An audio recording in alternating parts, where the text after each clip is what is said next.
Okay, there was a natural silence. I'm going to take advantage of it. I'd like to welcome, first of all, I'd like to call the meeting of the Budget Committee to order. I'd like to welcome all members and members of the public. And also, we have a new member of the public, a new taxpayer to our rolls. I want to congratulate Councillor Mike Layton and his wife on the addition of their new daughter, Phoebe.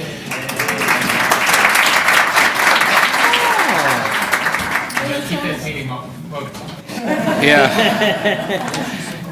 He probably won't be getting a good night's sleep for about a year, 2 years approximately, so I want to congratulate you and your family on that, Mike. Of course, the screen at the back of the room provides real-time updates about where we are in the agenda and what's coming up next. You can also follow us at toronto.ca/council. Are there any declarations of interest? Seeing none. Today's meeting is a special meeting of the Budget Committee to wrap up our consideration of the Toronto Water budget and the Solid Waste Management Services budget. Mr. Budget Chief, my apologies. I normally declare an interest, and I will again today, of that my partner works for an organization that receives a small operating grant from the within the water budget to administer the Blue Flag program for Toronto's beaches. Great. Thank you, Councillor Layton.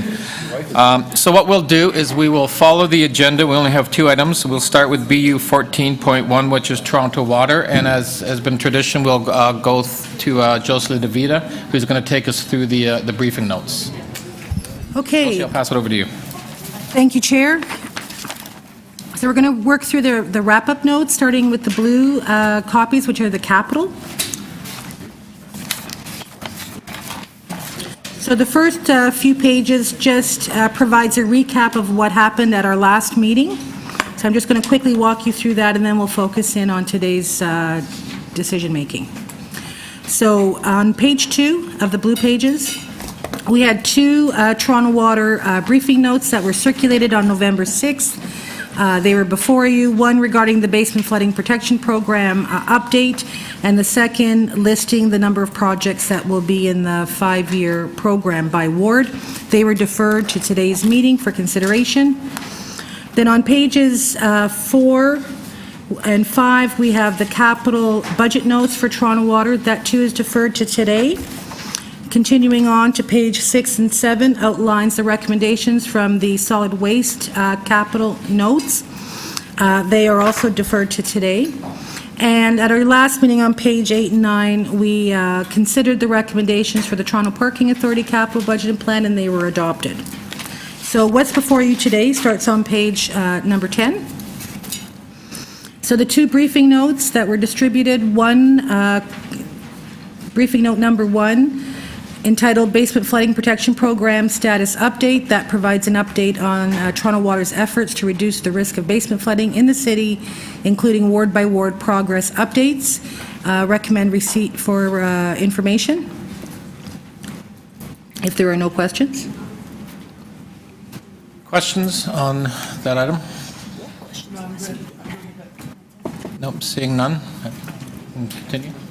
Okay. We'll do all the voting at the very end. Yep, okay. And the second one is the briefing note on the Basement Flooding Protection Program project list for 2016 to 2020. Again, if there are no questions, that could be received for information. Any questions? Seeing none. Okay, we'll go and do. We'll just keep. We'll do all the. We'll move them for receipt at the very end. So we'll.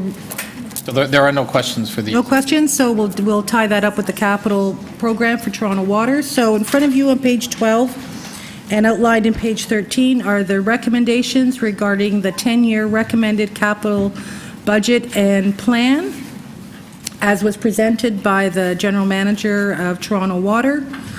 If there are no issues, we would recommend adoption of that as well. Any questions on this item? So this is just water capital. Water capital. Water capital. Seeing no questions, we will move on to the next. Okay. Also before you is 14.2 is the recommended 2016 to 25 solid waste management services capital budget and plan, and the recommendations that reflect the presentation that the acting general manager had before you on the first day.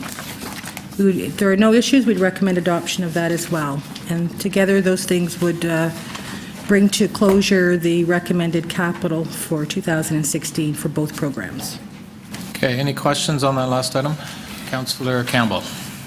On solid waste, what is the, in terms of operating, what's the component that's staff-related? Through you, Mr. Chair. Solid waste operating. We're on capital. I think we're doing capital right now. We're just doing capital? We're just Okay. doing capital. We'll get to the operating. Okay. Okay, seeing no questions on the capital, you can continue. That would be it, Chair. Yep, that's it for that. Recommend adoption.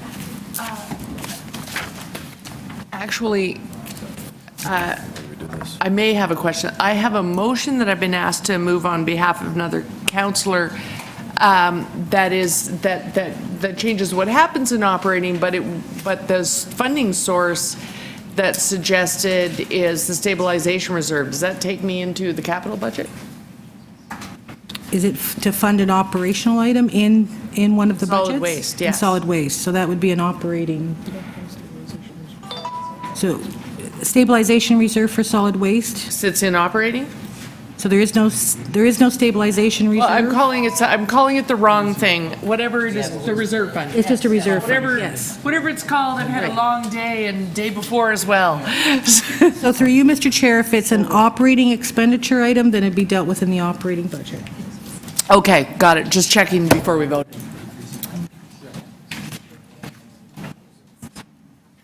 And I'm desperately trying to find it so I can hand it to you.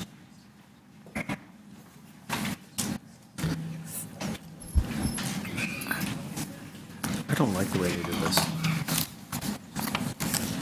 My suggestion, Josie, is that we do the operating side too. We'll do the briefing notes and questions, and then we'll come back to the decisions on operating and capital at the end. If that's okay with you? If that's your wish? That's my wish. So we're going to water now? Okay. We're moving on to the operating then, so that was capital. Yeah, we're moving on to the Okay. All right, so in the green pages, again, just a recap on what the last meeting actions were. So page 2 of the green page, the green pages of the wrap-up notes. So we had a briefing note from the Toronto Parking Authority regarding the review of on-street parking revenue. At that meeting, you did receive that for information. Top of page 3, there was a motion that was placed directing that effective January 1st, City Council approve that the industrial waste surcharge program formula for the calculation of surcharge fees be applied to all treatable parameters, and so on. That was deferred to today's meeting for consideration. As it relates to solid waste management, there was a motion that was placed and adopted, which was a request for a report back on how we would meet, how the program would reallocate funds within the proposed budget to restore the $318,000 reduction in education enforcement. There's briefing note, operating budget briefing note number 2 that is also before you, was circulated, that provides a response that the general manager can speak to in due time. There was a motion for a requested report that was also deferred to today, which was report back on the feasibility of a community grant model to leverage accelerated waste reduction and diversion education in time for the 17 budget process. Turning the page, on Toronto Parking Authority, we had a motion for a report request that was adopted, asking the General Manager Transportation Services in consultation with the President of TPA to actively identify and take necessary steps to implement new on-street parking, paid parking opportunities where functionally safe, appropriate, and economically viable. We had another report request that was adopted, directing the Chief Planner and Executive Director of City Planning with the President of Toronto Parking Authority report to Planning and Growth in the first quarter of 2016 on the introduction of technical amendments to the zoning bylaw for the purpose of refining the dimensional specifications for parking spaces. Turning to Toronto Water, we also received for information a report that was dated November 10th from the Deputy City Manager, CFO, entitled Transmittal of Responses Received Regarding Funding Options for Toronto Water Stormwater Management Capital Program. There was a motion that was adopted directing the general manager, Toronto Water, and deputy city manager, CFO, to include in the proposed models and implementation plan tiered rates, runoff credits, and incentives and phasing options. Turning the page, we had a report before us from the general manager, Toronto Water, entitled Funding Options, that was adopted. And on page 7, the Toronto Water report recommendation there was also adopted as amended, that in the report, competitiveness, municipal user rates, study findings, costs and levies charged to manufacturing, the Budget Committee deleted a recommendation and replaced it with, the Budget Committee requests the Director of Energy Environment Office, in partnership with Toronto Atmospheric Fund and the GM of Economic Development Culture, to report on potential programs to help small industrial businesses reduce their energy consumption. Finally, we have before us a referral on BU 13-1A. It's a letter from the Public Works Committee that referred the 2016 Service Level Review presentation to the Budget Committee for its information. That was deferred to today. And to wrap up the proceedings on the 13th, the operating budget notes for Toronto Water operating budget and for solid waste were also deferred to today for consideration. So if we move along to page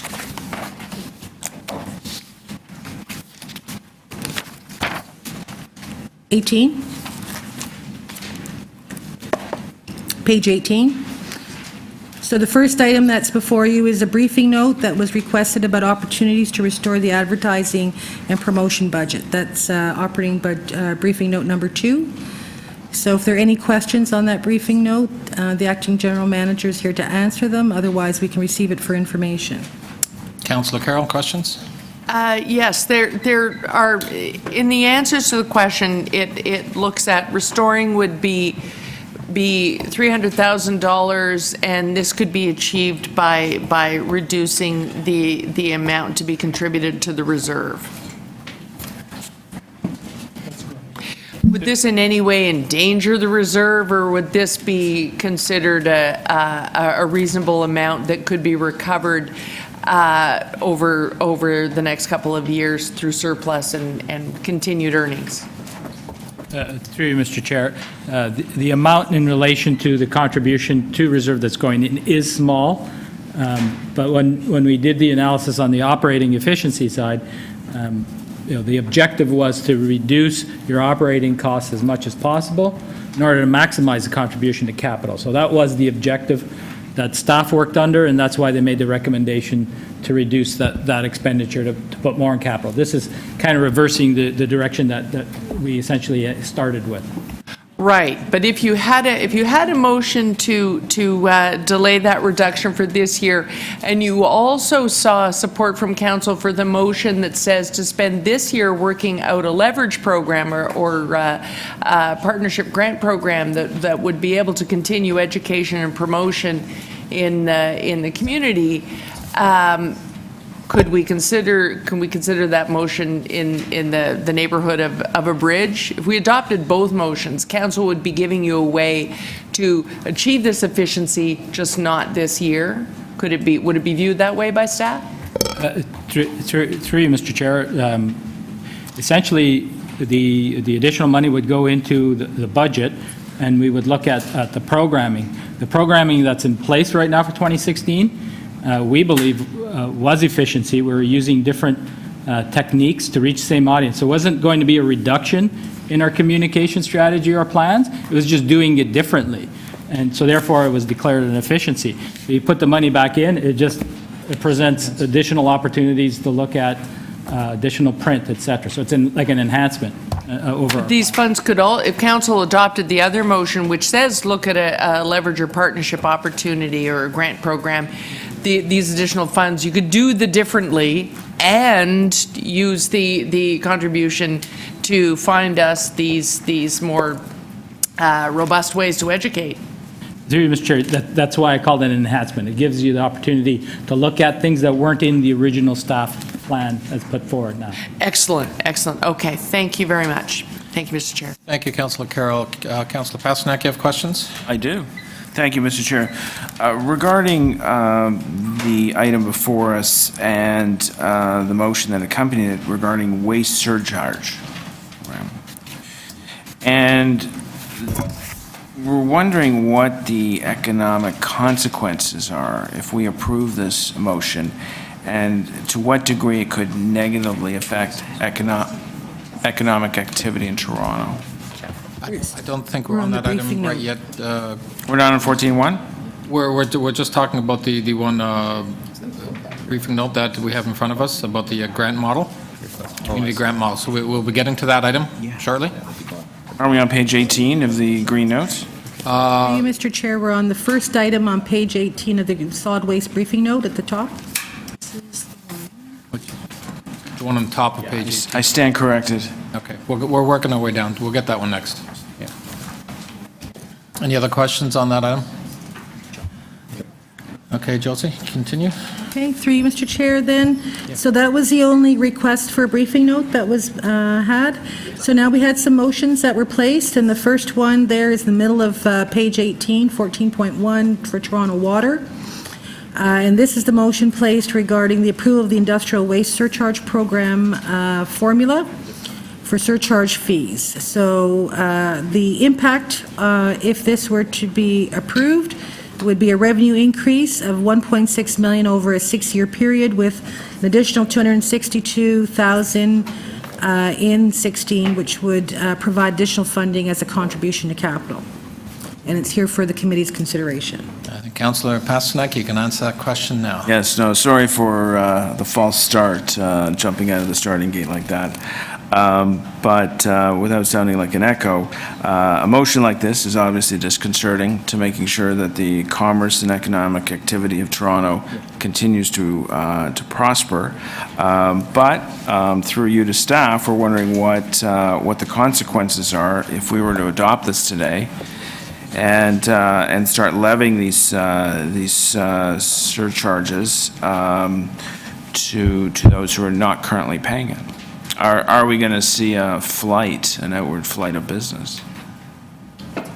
Through you, Mr. Chair, I'll start with the comment on the impacts of the 1.6 and how it affects individual companies, and the General Manager of Economic Development may jump in on the impact to business. So we did some analysis on what it would be to individual companies, because that's really the difference in this situation, as you'd have to look at the surcharge agreements that we have, and if a company only has one parameter in place right now, then they're fine, there's no change. If they have multiple parameters, there could be an impact to what they pay in future, and we've seen that the increases, and we took a sample set of various size industries, could range from 18% increase to some over 200% increase.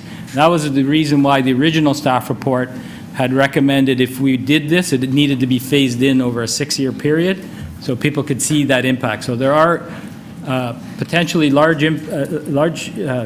impacts to the cost of the industrial waste surcharge agreements to individual companies. Now, if you could speak to... So I don't know which companies these are specifically, but clearly increases that are in the order of $400,000 a year can, or $285,000 a year, can have a material impact on companies. I can't make a judgment as to whether that'll create a flight of those companies. This was done originally to provide a signal to the manufacturing industry that it's important in the city to have them. These are large volume users of water that if they're on Block 2, they have a 30% flat discount rate. If they're not on Block 2, then they have no discount rate.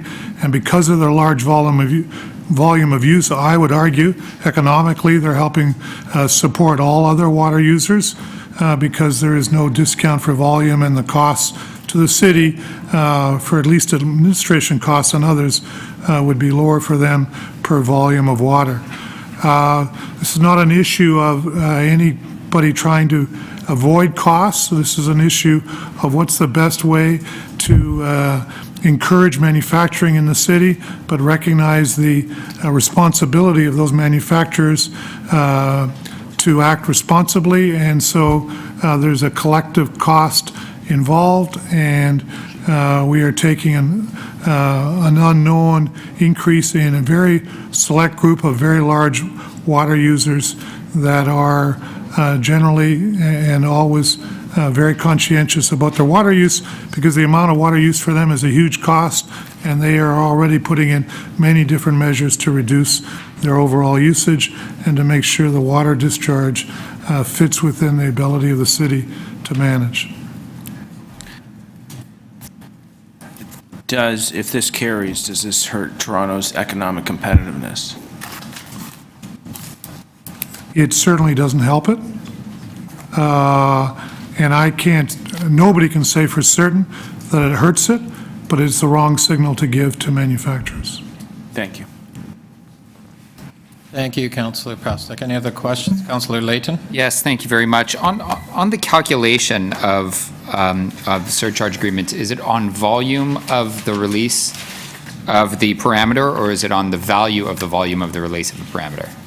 It is calculated on the volume tied by the concentration. So we determine a per kilogram amount that we then charge, and that's why the rate is a cost per kilogram. But we do take into account the flow rate and the concentration that's over strength. It's the current one is, but this is my question. Is the current one the volume or the value of the volume? Because here's an example. If someone was to release 1,000 kilograms of biochemical oxygen demand or phenolics, they would be charged roughly $640.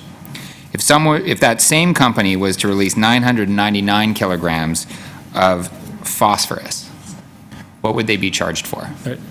Through you, it's tied to the volume. I understand your question now. Let me just make this clear. The highest volume parameter, and then we do the calculation. There's obviously a different cost to clean certain Different types cost for each of water, or certain chemicals. Yes. So if they released 1,000 kilograms of oxygen demand, biological chemical oxygen demand, and same company, and released 900 at a cost of $640, and released 999 kilograms of total phosphorus at a cost of $2,200, they would actually pay $640 rather than $2,237 as the one that's highest. But but the actual cost to the system, to Toronto Water, to the city, would be $2,877. If you trust my math. Theoretically, your math is correct. What we see in practice, actually, the industries that discharge BOD will have a companion TSS component. If it's phosphorus, the exceedance is usually much lesser amounts. So what we see on those parameters that cost more to treat, you're not seeing significant variations or volumes in those parameters. So TKN and phosphorus, they're just not as large as BOD and TSS in relation. So theoretically, your numbers are correct, but you rarely see those types of swings like that. But they are calculated on the volume, not the cost of actual removal. Before we calculate the cost. So who requires, this is work that is required to be done. The City of Toronto could not just dump this effluent into the lake, could we?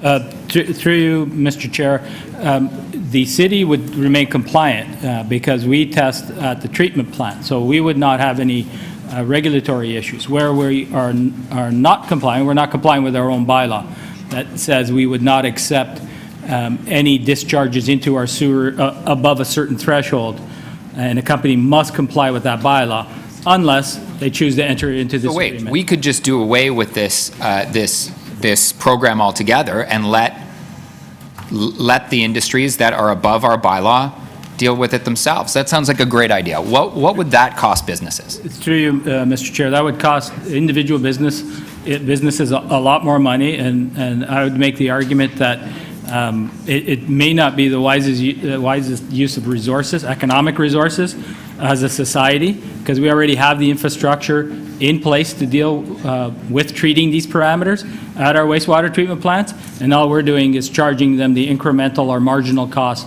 for treating. If we forced individual companies to put in separate treatment systems for those parameters, you add up then all the cost and investment to our economy, that's significantly higher than the investment we already have in place. Do we know what that number is?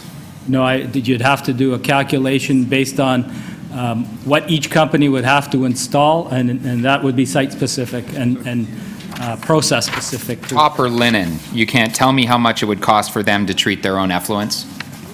No, they would have to determine We have a that. bylaw that says Topper can't dump the chemicals that they're currently dumping into the City of Toronto sewer system without one of these agreements. It would be illegal, essentially. Without signing an agreement with us, yes, then we would charge them as a violation. So, and you can't tell me how much it would cost for them if we did away with this program? Through you, Mr. Chair, I can probably get the number, but I can't tell you in committee what they pay specifically. I'll have to get you that number. But the cost for them to make an investment to treat it on their own, they need to determine that. We don't do that work for them. One final question. If all Block 2 customers were put on Block 1, what would that value be? Just a little question.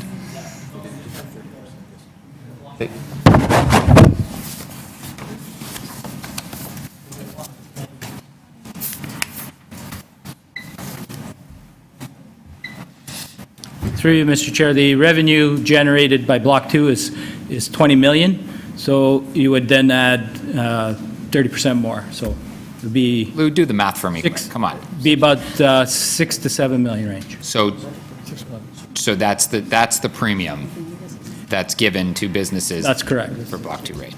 Okay, Thank that's you. your last question. Any other questions? Seeing none, okay, Josie, Ms. Levita, we're ready for the next item. Okay, the other motion that was placed is one for Solid Waste Management Services, which is a report back request, directing the general manager, Solid Waste Management Services, to report on the feasibility of a community grant model to leverage accelerated waste reduction and diversion education in time for the 17 budget process. Has no financial impact at this point. Recommend adoption. Any other questions? Seeing none, okay, continue. So in terms of referrals and other reports for consideration that are before you, you have the letter dated June 17th from Public Works and Infrastructure regarding the results of their 2016 service level review. They just referred the presentation to the Budget Committee with no recommended service level changes, so this could be received for information. Okay. Okay. And now, before you, you have BU 14.1, which is the operating budget notes and recommendations relating to the 2016 rate-supported operating budget for Toronto Water. So this is before you to be adopted as amended by motions that have been identified to date. Any questions on that? Councillor Campbell? Questions on water operating? Yes. Correctamundo, okay. You can All do right. that. So, question is, in regard to the contribution to capital, when I look at our expenditures, general operating expenditures only go up 1%, but we're increasing the contribution to capital by 16%. So, is that expected to increase again in 2017 and 18? Was that the chart we were looking at? Through Mr. Budget Chief, yes, so the plan is to make this sustainable. We're in the second year of two 8% increases, and then we will do two 5% increases in the rates. That will generate additional funds that we will then apply to the capital reserve to try to make this program as sustainable as possible, which then allows us to add all those projects that we did in 2015 for basement flooding, state of good repair. That's it. If I just jump in and add, based on forecasts, everything remaining the same with our assumptions, you would see the contribution to capital increase in 2017 to from 715 million now to 753 million, and then to 794 million. So there would be a continued increase in the capital contribution based on the 5% and the assumptions made on operating costs. Did you look at any modeling that might see you have a higher increase in one year and then like significantly lower increases or zero increases, later on? Is that possible, or did you look at those scenarios? Through Mr. Chair, we did look at them in the past, and that was some early modeling that we had done to take a look at whether we implement the 9 for 9 campaign or do we do a really big jump. And what we put forward was a strategy that essentially said, let's try to blend in based on our ability to complete the capital program and ramp it up. Otherwise, what we've seen in other jurisdictions is if you do a very large increase in one particular year, you generate a big jump in your reserve. And if it takes you a while to build the capital, what we found in other communities is the public then starts to question why you needed the money that early. So we were trying to find that balance of asking for the money in time as the work was about to come online and keep the reserves healthy but not too large. And I think it says in the report, correct me if I'm wrong, it's that the average homeowner's bill or consumer's bill will increase by $72 a year. Is that the right figure? Through you, Mr. Chair, that's correct. It'd be $72 a year-over-year comparison. That's it. Thanks. Thank you, Councillor Campbell. Any other questions on the operating? Seeing, Pardon me, is that questions overall to the item, point 1, or is that? Yeah, more the operating budget water, so overall. If I could indulge the chair just with one other question that was just distributed from one of the, from a business by clerks. It says, this is the letter dated November 23rd from Wings Food Products. When it says that there's an overlap between the treatment of some parameters, particularly it says such as BOD and TSS. Is that the case?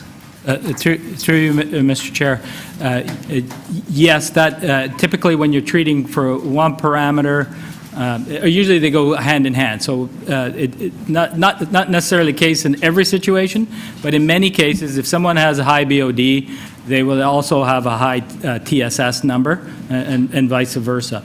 They do require slightly different treatment processes to deal with. So BOD, we typically are dealing in a secondary treatment process where we're injecting air using the microbiological process to break down the biochemical oxygen demand, while the TSS is essentially settled out. So it's in different parts of the plant that we treat for the parameters, but you typically see the two hand in hand in many cases. So just because they're hand in hand, the statement, and I'm reading it, is there is also overlap between the treatment of some parameters such as BOD and TSS. If multiple parameters are being charged, the rate should be less than the rate charged for one parameter. Is that a true statement or not? Through you, Mr. Chair, the way we attempted to do our costing was to try to isolate the cost for each of the individual process trains. So we would have a cost to treat that particular parameter. So if he's saying that it really doesn't matter, it's the same all in, I would disagree with that statement. I would agree that once it enters the plant, we are treating for TSS and we're treating for BOD anyhow.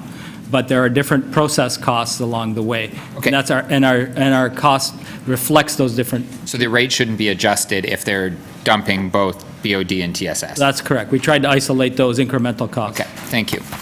Thank you, Councillor Layton. Seeing no other questions? Are we done, Josie, on?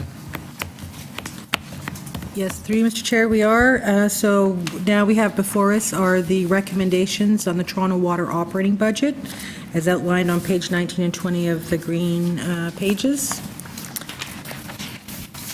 And that's before you for adoption. Okay, so I appreciate that, Josie.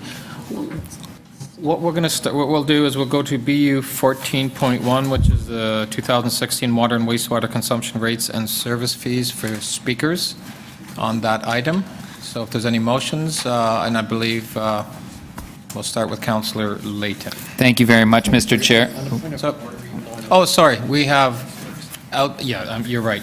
We have outside councilors wishing, actually, on questions, we can go inside then to outside, but on speaking, we have to follow the procedure, which is to go to outside councilors first. So Councilor De Bearmaker? Mr. Chair, I just I will want to put you to confirm, speak. am I speaking to the budgets in general, operating and capital for Toronto Water? Yes, what so we're doing operating, that's for the wanna make sure. 14.2, both operating and capital. Thank you, Mr. Chair. And I'm just moving a motion. I wonder if the clerks can put it on the screen. Councilor Bartonetti was going to move it on my behalf, but is at another meeting, so I think Councilor DiCiano has agreed to take carriage of it. My motion just moves that the following three projects identified as priority restoration projects by the Conservation Authority and identified as shovel-ready be approved as part of the 2016 capital budget, with funding coming from the water. Sorry, I have my old motion in front of me. But from the Water Capital Reserve Fund with a net zero impact as follows: 1.5 million for the Etobicoke waterfront projects, 1.5 million for the Scarborough waterfront projects, and 1.5 for waterfront projects at Tommy Thompson Park. Mr. Chair, as many members here know, that this started about a year ago. We adopted a motion at Toronto Council asking staff to consider these priority projects as part of this budget process. Unfortunately, they came in just under the line.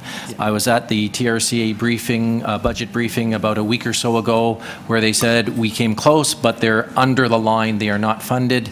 I think these are priority projects, and that in fact they should be funded. So I'm moving that motion today. Thank you. Thank you, Councilor De Bearmaker. We'll go into the committee for questions of the mover. I'm sorry, Councilor Carroll. I'm wondering how much you know about these projects. You say they're shovel-ready, and yet they have coincidentally rounded project total costs. Are these conceptual budgets?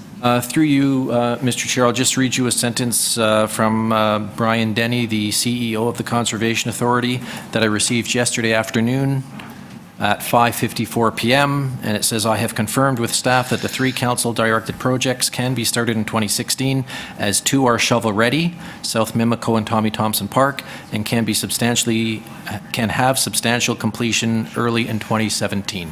So, and yet, you say council-directed projects, but you're reading from a letter from Mr. Denny. Yes. So is this one of those TRCA projects where council directed that if funds ever became available, we would be happy to partner, but in fact, funds aren't available at this time? Is that the nature of the Sorry, projects we're I talking don't- about? Sorry, what was your question? These are TRCA projects, are they not? That's correct, yes. So when you say council-directed projects, is it one of those deals where what council directed was, these are nice projects, and if funds became available, we would do them?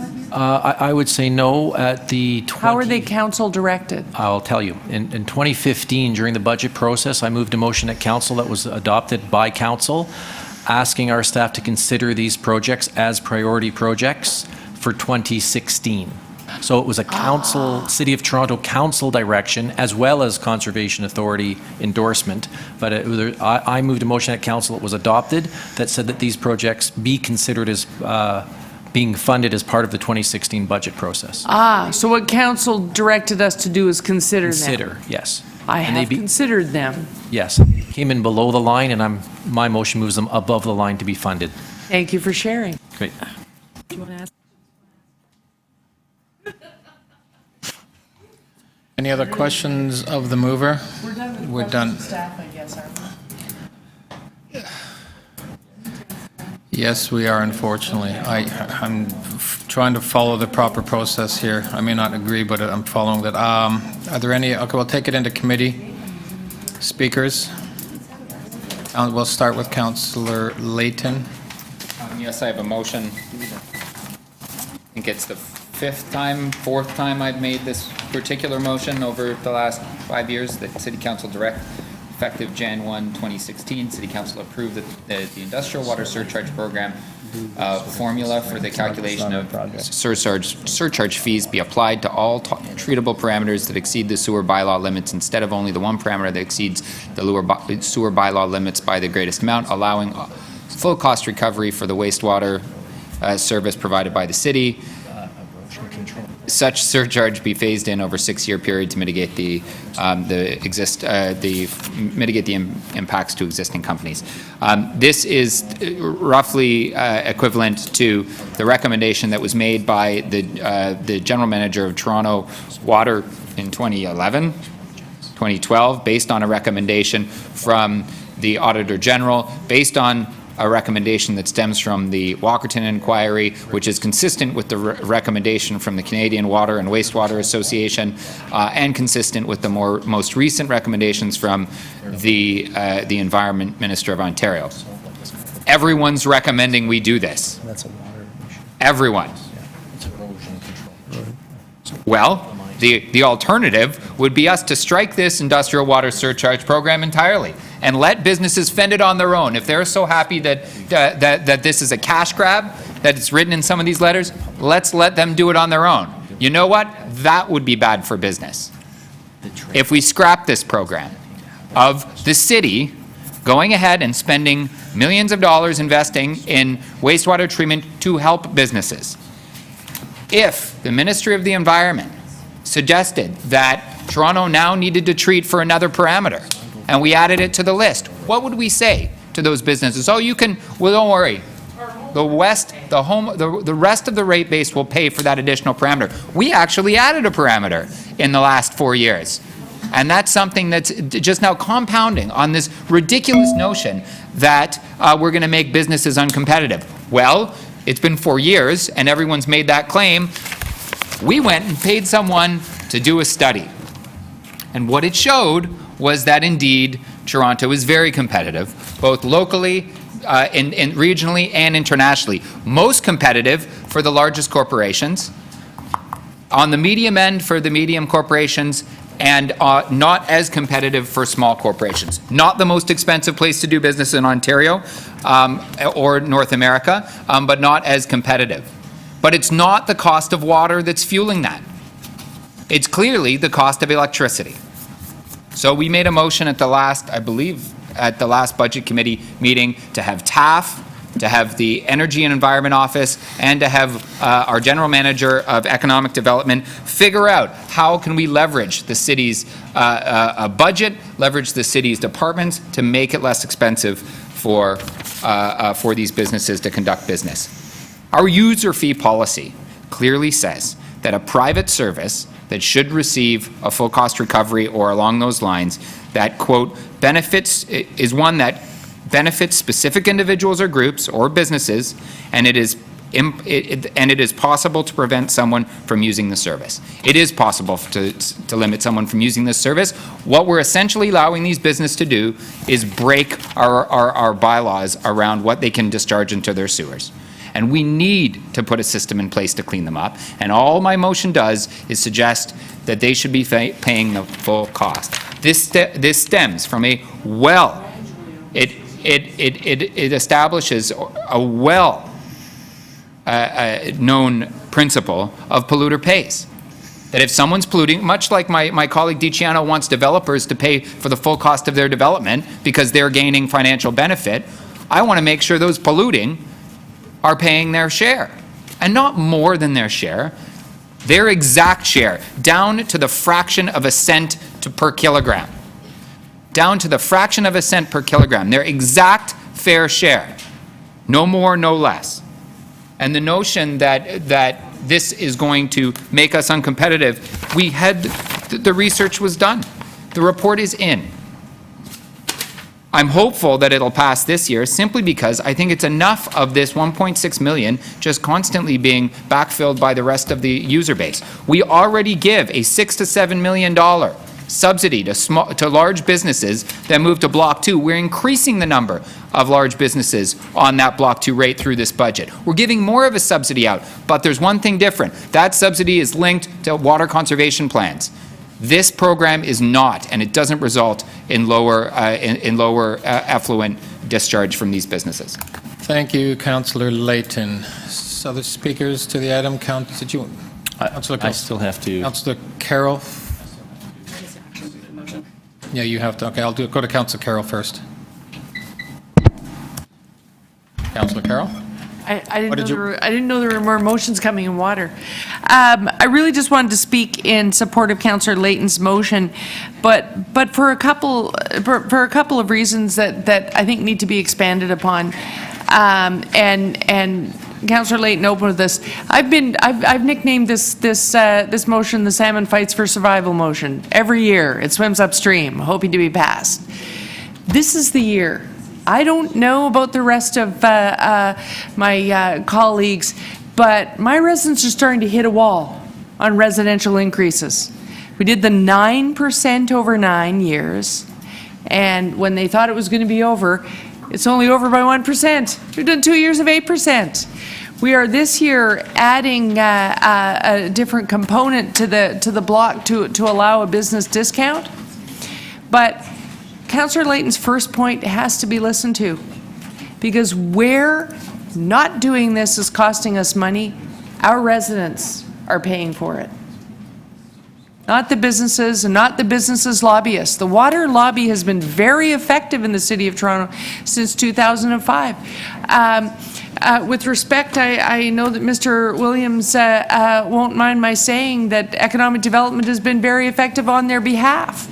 And that's why the other issue here, which adds other businesses that are struggling with the block rates to take part in a program that really only 9 too big to fail businesses were taking part in up until that point. That's a big enough measure for us to be doing this year. But to make sure that the polluter pays is making sure that we're actually managing and mitigating what the homeowner is paying for, because that water bill is getting pretty darn staggering for them. And that's your first constituent. Now, what I would suggest is that we focus when the lobby calls us, if we allow this motion to this year, at least make the step beyond Budget Committee. When the water lobby calls your office, focus on the fact that the motion now includes a 6-year phase-in. We're not asking them to absorb it all right now. We're asking them to phase it in to mitigate the impact on them. But at a certain point in time, you have to start to mitigate the impact on the average residential water user. And that's why I'm going to be supporting this motion. I know that it will have a tough slog in executive. But if we're going to make a start at something, I think we need to see this motion make its way to executive and perhaps continue the debate there. But we have to start letting this motion progress at least to the next level within our own council, because you're going to get to a point where eventually your average residential user knows that this is what's happening for businesses and they're paying for it. They are going to eventually find that out. Thank you. Thank you, Councillor Carroll. I believe we have Councillor Pasternak next. Yes, thank you, Mr. Chair. I do have a motion, if the clerk can put it on the screen. We received communication from TRCA with recommendations based on a third-party consultant to address a very serious erosion issue that's occurring north of Sandringham Drive into the identified land south of Earl Bailey's Park. I'm looking for your support in requesting that they add this to their capital list. It may even be in an existing budget envelope. It is a bioengineering treatment. And we want to send a strong signal that we're taking this matter seriously. And as the motion says, there's zero net impact on the numbers before us. I'd also like to address the Councillor Layton's motion about the calculation of surcharge fees. I am of the belief that this is an extremely competitive economic region. We are fighting in world markets to make sure that businesses stay here, they operate here, they create wealth, and they employ people. If we make our tax regimes and service fees at a level that hurts the competitiveness of our local businesses. We will be throwing people out of work. We will be hurting economic activity. We will turn into some of the industrial wastelands that have dotted the United States. And Toronto knows better. Toronto can do better. And that is why, despite some of the weaknesses and concerns regarding the sewer bylaw and the treatment parameters and the calculation of the surcharge fees, I strongly recommend that you vote against this motion so that Toronto can continue to be very competitive, that we can continue to employ thousands of people, and that business will pick Toronto as a place to locate companies, especially in an era of declining manufacturing as an engine of our economy. Finally, I would like to thank staff for all their hard work on flooding basement mitigation. It represents, to many neighborhoods across the city, one of the most serious challenges when it comes to damage to private property and, in many cases, public property. It's important to remember that many public buildings are severely damaged by flooding in extreme weather conditions, including schools, school board offices, City of Toronto facilities, and so forth. Naturally, it comes with a heavy price tag, and with it trickles down to the individual ratepayer. But at the same time, if you're trying to preserve the wealth in your home, if you're trying to make sure that your home is secure and safe and free from the damage that a flooded basement can cause, I simply urge you that the small amount extra that's being asked for in this budget is well worth preserving something that many residents will be living in for decades, that many will rely on for their retirement, and that many will cherish, as we all do, our principal residence. So with that, I think there's some work to do, maybe an executive and a council, but generally speaking, I would summarize by saying basement flooding is one of the biggest infrastructure challenges we have in the city outside of transportation. I would strongly urge you to defeat the motion that hurts businesses and throws people out of work, and I appreciate your support for finally addressing erosion mitigation in the Earl Bales Park and surrounding lands. Questions of the mover, Councillor Carroll? Actually, sorry, the lights aren't on. It's almost more a point of order than a question of the mover, Mr. Chair. We now have two motions that have to do with TRCA, and I'm wondering if you could rule. It's my understanding that you really can't move a motion on a TRCA project. It's sitting below the line for a number of reasons having to do with funding, but also because it's not really shovel-ready and fundable by Toronto Water until Toronto Water has made the determination that under its rules, it actually suits their purposes in erosion control and their purposes in water services. Not until they've made that determination can they execute a project. So it's not really shovel-ready and therefore probably not in order. Is that a question for the mover? It's actually a point of order. Councillor Carroll, There's no point in questioning you if the ruling is that it's not in order. Well, we're just in the process of consulting with staff on clerks on the viability of both of those motions. Of both of them. That's So if helpful you to can- me. if you can Then give I me won't just a waste minute, any more we'll- time. I will give a ruling. no, Councillor Carroll, I would never If it is in order, waste time to protect, I will Earl have a Bales. question. Yeah, no, Thank you. Thank you, Councillor Pasternak. If you can, we're just going to hold a ruling on those two items down as staff consult with clerks right now. Okay, do we have, we'll go to the next speaker. Councillor DiCiano, you were next, I believe. I was just going to bring forward the motion as per protocol.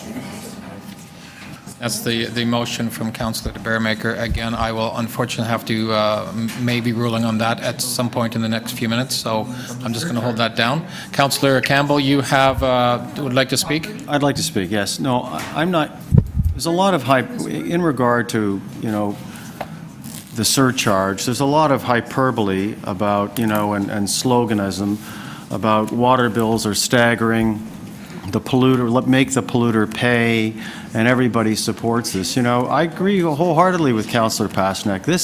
There's a reason why this motion hasn't succeeded, and it's because it's a job killer. This is the sort of thing, and what the city, and you know, let's call a spade a spade. What the city is doing is it is subsidizing businesses. It's subsidizing businesses because we want to keep manufacturing here.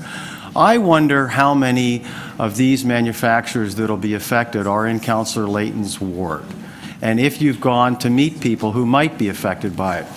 Hearing that some businesses would be hit with, eventually with water bills of $200,000 or $400,000, that is enough to make somebody move and relocate to Mississauga or Brampton. And quite frankly, I read the report, and the report isn't, we aren't outstandingly competitive. We're okay compared to Atlanta.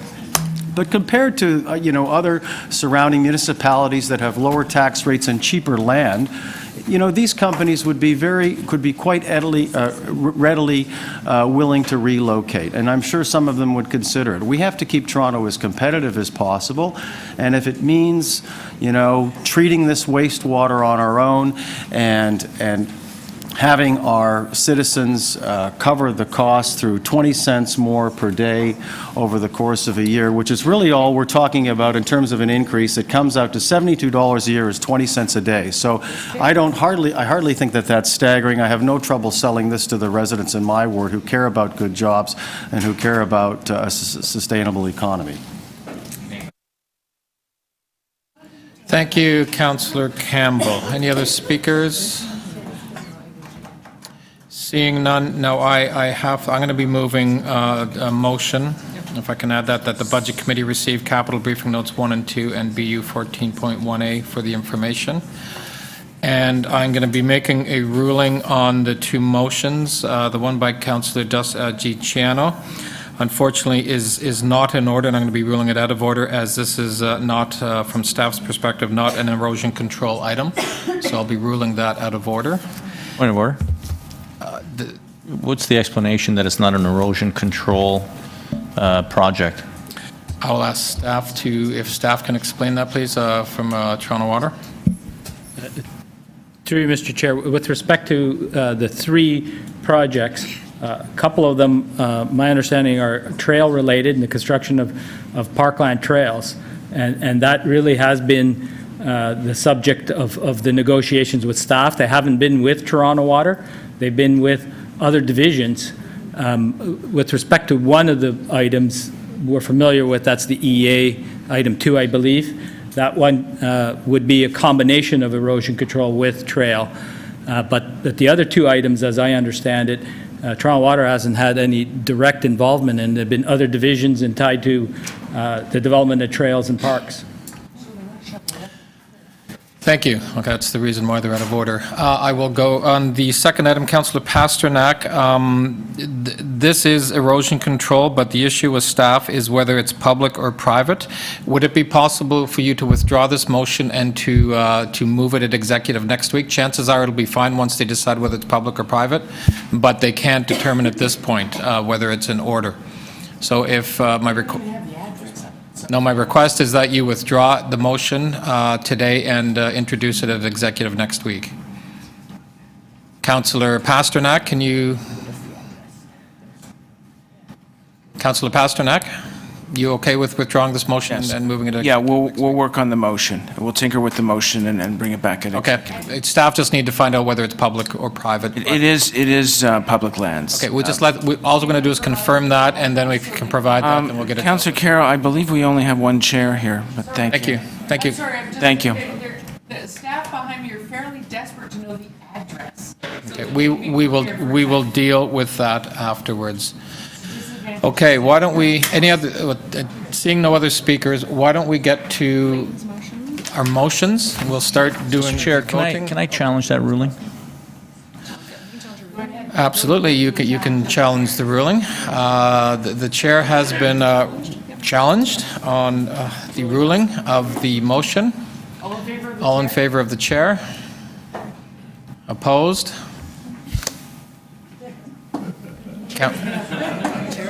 The chair has been upheld. I wasn't too sure about... I did see your hand rise there, didn't it, Councillor Campbell? Yes, my hand is up. Okay, just checking, okay. Thank Do you want to revote? No, I saw quite well. We lost? Thank you very much. Okay, we're going to go to the motions now. Okay, first motion will be Councillor Layton's motion. All in favor? Opposed? That carries.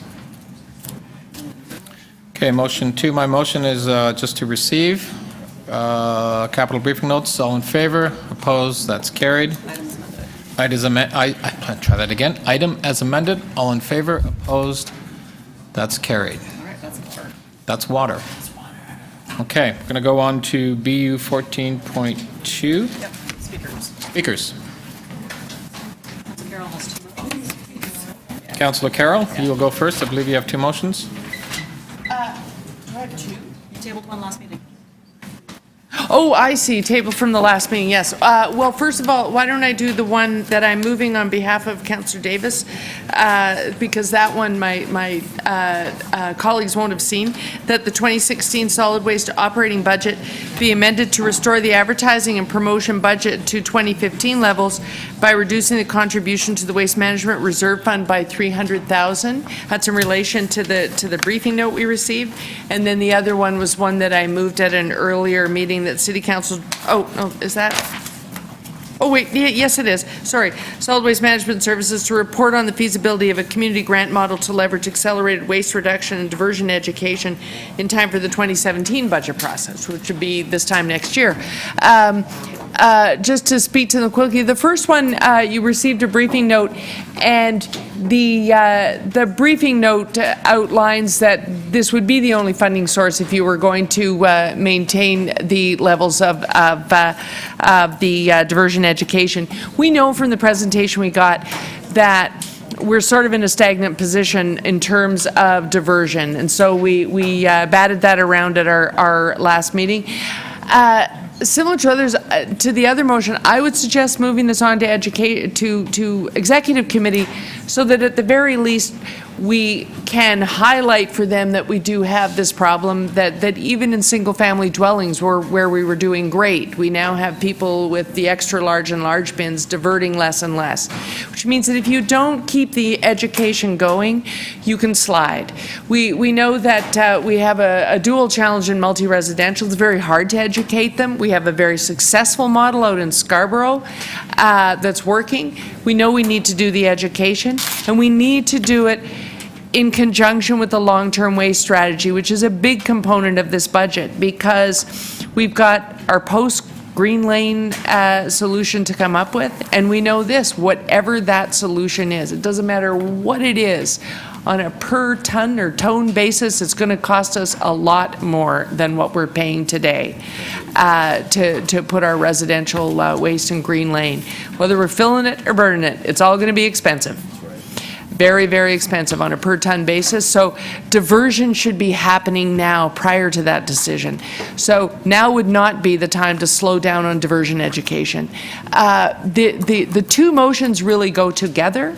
The reason I'm asking that in time for next year, we look at what is a way to really leverage and get as much education going as possible is that we also know that once you start a long-term waste strategy, you get a lot of dialogue on garbage going. When we had the joint broadcast of Zero Waste Day going with Vancouver, to sit in a dark room and stare at a TV screen at a conference that was going on the other side of the country. There were 30 to 60 people going in and out of the room. There's going to be new interest in dealing with reduction in solid waste. There are going to be not-for-profit agencies gearing up to do reduction as a better means of dealing with residual waste. And so we might as well look at how then could our staff leverage that and get a lot of diversion education done as part of that activity. So leaving this budget whole allows us to explore what staff have already outlined is in their reduced circumstances they were going to do education in a different way. I would suggest that they could do that And by leaving the budget whole, the other half could go into exploring how are we going to ramp up diversion and get a lot more education out onto the ground through leverage. So really, the motions go together. And I would suggest we send them to executive and allow them to make that decision. Thank you, Mr. Chair. Thank you, Councillor Carroll. Any other speakers to the item? Councillor Layton. Thank you, Mr. Budget Chief. This was a great graphic that was put together by, I think it was actually was it a city staff graphic? I think it's fantastic. Just how it illustrates how poorly some residential households are performing. There's another and equally impressive graphic demonstrating the difference between multifamily and single-family homes, and again, equally as disturbing. I wanted to speak in favor of Councillor Carroll's motion and thank Councillor Davis for keeping this fresh in our minds and pointing to just the fact that if we're going to get rid and take out that roughly 70%, between 50 and 70% of the waste, it doesn't need and shouldn't be in our gray bins, in our garbage bins, that shouldn't be thrown out. If we're going to get there, we're actually not going to get there from adding more things to the bin, because this is already stuff that can be added to the bin. We're going to get there from education. We're going to get there from promotion. We're going to get there from changing people's behavior at home. And that takes work. And I think we had a great example with the building in Malvern that just showed how it is possible if you have dedicated staff that are going out there, that are policing, that are educating, that are playing all those roles. The city of New York had a program that they still call their building managers supers, but they were educating and really training an army of green supers that did everything from doing building retrofits, making sure building systems were operating to reduce greenhouse gas emissions, energy consumption, but also on what they were able to divert from garbage, from their garbage stream. And that sounds exactly like what happened in Malvern. What we have is an example of people in Toronto working to do this. We used to have our green animators out on the street volunteering in buildings and doing this same work. We need to be thinking about that again. If we're going to get to that stage and start hitting that 70-80% target for diversion and not have to look at this graphic again where we see 77% of what people are throwing in their large garbage bins as recyclable material, that 50% in a large bin, that almost 50% in a small bin is recyclable material. If we're going to get away from this, we're going to do it through education. So I'm happy to support us just maintaining what's in the promotional budget for our solid waste management. I think some of the work they do is ingenious. I think the subway ads around what you should do during the holidays should be just dusted off and put right back in the way they were. I think that it was really great work, and we should allow that work to continue and not start stepping away from that. Thank you, Councillor Layton. Any other speakers to the item? Seeing none, I have a motion to move that the Budget Committee receive the operating briefing notes 2 and BU 14.2A for information. Okay, then let's get to the motions. We'll start with motion 1 by Councillor Carroll.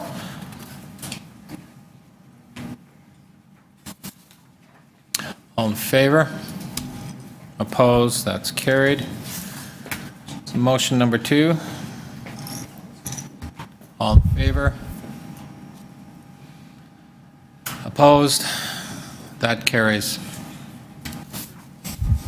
And the last budget about the operating briefing notes by myself. All in favor? Opposed? That's carried. Item as amended. All in favor? Opposed? That carries. And I believe that's it. I want to, first of all, I want to thank all the staff from Water and Solid Waste for the incredible work that they've done over the last couple of months, bringing these rate-based budgets across Toronto Parking Authority, who we already did. So thank you so much for all your work, and thank you, committee members. Did a great job. On to executive next week, and we'll see where things move. Thanks. Meeting adjourned. Thanks for kicking my ass there. Thanks for kicking my butt on the challenge.